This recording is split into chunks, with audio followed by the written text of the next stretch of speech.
탄핵을 한 것은 김무성이 금메달이고 박지원이 은메달이다. 거기가 아니었으면 없었어요. 정의당, 친년 무소속을 합쳐도 170석이었어요. 그러면 결국 180석이 안 되니까 우리는 가결될 수가 없다. 그리고 우리 내부에서 몇 석이 빠진다고 하면 민주당에서도 몇 석 빠진다고 했는데 선거라고 하는 것은 한 20석 정도가 지금 의심스럽다고 하면은 만사부려 튼튼이다. 40석의 비박 의원들을 포섭을 해야 된다. 40명을 확보해달라. 그래야 우리가 다 될 수 있다. 그랬더니 김무성 대표가 40명이 됐습니다. 오늘까지 확인된 숫자는 35명입니다. 라고 해서 제가 중간 발표로 우리가 40명 확보돼 있다. 국민들께서 탄핵은 올바른 선택이고 피할 수 없는 운명이라고 하시는 만큼 다심없이 국민의 뜻을 받들어야 한다고 생각했습니다. 새로운 보수를 만들고 국민에 대한 책임을 지는 그런 의미에서 탄핵 파기를 앞장서기로 했습니다. 언론에서 많은 보도, 언론에서 문제점이 부각되기 때문에 민주당, 국민의당, 정의당 제 3당의 합의로 합의하면서 출발하는 계기가 됐습니다. 어떤 당에서 어떤 의혹을 제기했다는 것보다 언론에 책임 있는 보도, 선거 기사들이 계기가 됐기 때문에 우리는 언론으로부터 자료를 받아서 언론과 국회와 국민 3박자가 같이 공격을 해나간다. 저는 지금도 김무성과 박지원은 제일 서로 이념은 다릅지만은 이해하고 좋은 관계라고 믿습니다. 김무성 대표가 사실 박근혜 대통령 탄핵에 가장 큰 협력자이고 제가 지난 2년간 박근혜 탄핵의 금메달은 김무성이다. 은메달은 박지원이다. 이렇게 해왔어요. 아스라랑 문제가 생겼더니 또 윌리엄 리란 애가 또 겐세를 놓고 막 까불대. 왜 부정선거에 관심을 안 갖고 시선 돌리기로 개헌 문제를 얘기하냐? 그런 게 개돼지예요. 여러분 지금 재판해서 어디 재판 진행됩니까? 부정선거. 증거는 보존돼 있어요? 시선 돌리기 들어간다 쟤네들. 서버를 확보하지 못한 재판은 아무 의미가 없어요. 왜냐? 이거는 해킹을 통해서 했을 가능성이 높기 때문에 그때 바실리카 TV에서 나왔잖아요. 서버 보존이 핵심이라고. 서버 보존이 안 된 상태에서의 재판 진행은요. 이거 나중에 진대니까. 저기서 가짜뉴스 프레임 씌우고 온갖 걸 다 씌워서 아주 개망신 줘서 우파를 병신 또라이로 만들 가능성이 매우 높아. 그것조차도 재판이 진행되다가 연돼서 공수처 움직이기 시작하면 그 재판조차도 스톱시킬 수 있다니까. 우리가 그 재판 진행할게. 수사 우리가 진행할 때 우리한테 갖고 와. 한 다음에 이거 혐의 없네. 끝나는 거야 그냥. 그래서 우리가 이게 개헌이 중요한 왜 부정선거 재판을 지속시키기 위해서는 개헌 저지를 막아야 된다니까.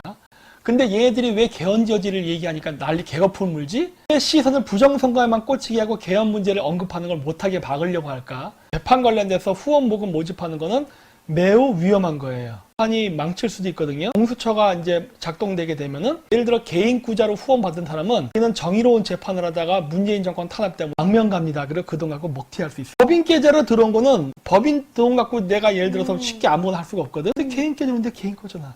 그렇게 해서 이거 재테크하네? 그런 생각이 딱 드는 거예요. 우리나라 선거가 부정선거가 일어난 거엔 누가 배후에 있는 것 같아요? 우리나라 부정선거 배후엔 중국이 있어. 중국은 우리나라에서 왜 부정선거를 했겠어요?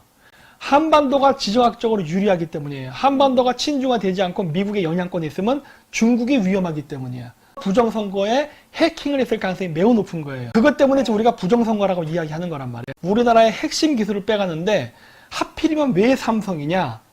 삼성이 바로 반도체와 바이오테크닉 이 두 개를 바이오테크놀로지 이 두 개를 지금 진행하고 있기 때문에 이 기술을 가져와야 미중 패권 경쟁의 진짜 목적을 이룰 수 있거든요. 그 다음에 왜 그러면 개헌이 중요하느냐? 개헌을 해야만 얘네들이 대기업들을 진짜 대놓고 협박을 하고 이런 식으로 해서 지금 자기네들이 필요한 기술을 빼갈 수 있습니다. 그게 돼야만 네. 미중 패권 경쟁의 진짜 근본적인 목적인 전자화폐 패권, 네. 그 다음에 그 4차 산업혁명의 그 패권을 가져갈 수가 있는 거죠. 그렇죠. 네. 그게 결국 세계의 패권을 어떻게 결정하냐까지 연결돼요. 부정선거라고 생각하는데 부정선거에 쏟을 에너지의 30% 정도는 개헌 저지 쪽에다가 쏟아들이니까 네. 개헌을 얘기하는 개헌 저지를 하는 게 왜 눈에 가시같이 불안하겠어요? 그 개헌을 찬성하는 쪽 아니겠어? 네. 개헌을 찬성하는 쪽에 소위 우파라는 정치인들은 답이 나와 있습니다. 김종인, 김무성, 유승민, 황교안, 세력이에요. 정진석이도 개헌을 얘기하는데 지금 발끈하고 바르르 떠는 소위 우파라고 얘기한 논객들 개헌 세력이잖아요. 그렇다면 그쪽 사람들 지지하는 사람이겠네? 한국 국내에서는 이번 부정선거의 목적은 개헌 때문에 한 거예요. 국제 레벨에서 부정선거를 한 것은 한국의 바이오테크놀로지와 그 다음에 D램 반도체 기술을 중국이 가져가서 양자 컴퓨터가 됐던 5G가 됐던 4차 산업이 됐던 이 모든 기술을 가지고 미국과의 패권 경쟁에 붙으려고 하는 거라고. 자, 보십시오. 김종인, 박지원, 김무성, 개헌연대. 이게 2016년이에요. 개헌을 찬성한 사람들은 누구다? 미래통합당에서는 네. 김종인, 김무성. 네. 그다음 저쪽 좌파 계열 쪽에서는 박지원, 박원순, 이재명. 2017년에도 또 같은 이야기를 합니다. 그러니까 김종인 이 사람은 일관성이 있는 거야. 누가 했어요, 그거? 황교안이 한 거 아니야. 100만 명 동의하면 개헌하게 되는 날치기 법안 할 때에도 김무성 당연히 있죠. 보세요.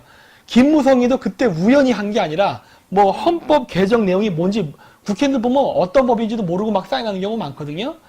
박지원 다시 나오죠. 박지원 같은 경우는 김무성이랑 아주 따뜻한 대화를 나눴던 사람이죠. 박근혜 대통령 탄핵 때 김무성이가 박지원한테 형님 뭐 60명 모았다고 했나? 박지원이가 저기 김어준의 그 뉴스공장 거기서 얘기했잖아요. 그렇게 개헌 세력으로서 연대해서 움직인다는 게 눈에 확 보이죠? 박지원, 문 대통령 개헌. 문 대통령 개헌 나선다니까 마치 문 대통령을 공격하는 것처럼 하면서 개헌하자. 문재인 개석기 개헌하자. 이번 부정선거의 목적이 어딨냐예요. 왜 하려는 거야? 개헌하려고 부정선거 한 거 아니야. 이게 2020년 4월 20일 기사잖아. 네. 2016년서부터 2020년대까지 지금까지 일관되게 저 사람들이 나타나고 있잖아. 김종인, 김무성, 박지원. 이제부터 문재인 개새끼를 더 격하게 할 거예요. 문재인 개새끼를 얘기하는 게 우파가 아니라니까. 왠지 알아요? 문재인 개새끼. 민주당이 저렇게 다수의 의석을 차지하고 네. 대통령도 민주당 출신으로 네. 제왕적 대통령직을 수행한다. 네. 이거를 견지하기 위해서 네. 개헌을 해야 된다. 이 시나리오잖아. 그래서 이게 어떤 분이 그래서 어떻게 막으심? 대안을 얘기하는 거죠. 소위 우파라고 위장하고 있는 놈들이 그런 식으로 지금 나를 보고 개거품 부는데 나는 하라고 했어. 해. 진행하는데 이 부분에 대해서 우리가 언급을 하고 감시를 하지 않으면 얘들이 한다니까. 김무성이는 어쨌든 미래통합당 안에 있으니까 경상도 지역 국회의원들 포섭할 수 있어요. 네. 김종인 민주당 쪽에서 온 사람이야. 네. 그럼 민주당 선거구역 쪽에 있는 국회의원을 포섭할 수 있는 거야. 박지원이는 전라도 쪽이에요. 우리나라 전 지역구의 국회의원들을 다 포섭할 수 있게 핵심 멤버 3명이 구성됐잖아. 김종인, 김무성, 박지원. 우리는 저게 개헌을 하는 쪽으로 가느냐 안 가느냐를 감시해야 돼요. 그럼 얘들이 이제 앞으로 어떻게 할까 대충 시나리오가 보이는 게 심지어 민주당에 있는 여당 의원조차도 네. 개헌을 얘기한다. 그러니까 쟤네들은 저렇게 얘기했지. 그 민주당은 대통령 중임제 개헌. 그 다음에 저쪽 반대쪽은 내각제 중심 개헌. 이런 식으로 지금 얘기가 결국 개헌이야. 그러면서 시선을 어느 쪽으로 국민들한테 돌리려냐? 대통령 중임 개헌이 중요하냐? 아니면은 내각제 개헌이 중요하냐라고 얘기하지만 이 두 개 말고 둘이 공통분모가 있단 말이에요. 그 공통분모의 개헌이 뭐야? 사회주의식 개헌을 여기다가 어느 쪽이 돼도 집어넣을 거라니까. 개헌 통과하는 건요. 금방 해요. 한 달 안에도 할 수 있는 거라고. 국회의원 소집해서 그냥 땅땅땅 도장 찍으면 끝나는 거야. 네. 그래서 이거를 감시하라고 하는 거야.